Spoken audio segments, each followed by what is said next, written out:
今天要跟大家分享我们家很喜欢的烤羊腿做法。我先在烤盘底部铺上洗干净的马铃薯和红萝卜，这样等一下烤的时候，蔬菜会吸收羊肉的肉质，特别的香甜。羊腿的表面先画上几刀，淋上橄榄油，用手好好按摩一下，让油脂渗进去。再撒上海盐和黑胡椒，继续按摩，让味道均匀的进去。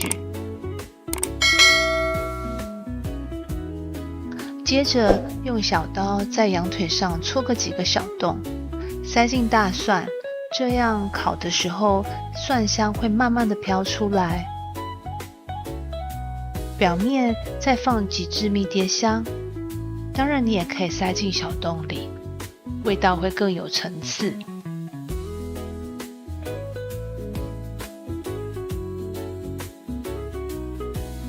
烤箱先预热到160度，因为家里有小朋友，我喜欢全熟的口感，所以烤的时间比较长，大约每500公克需要半小时时间。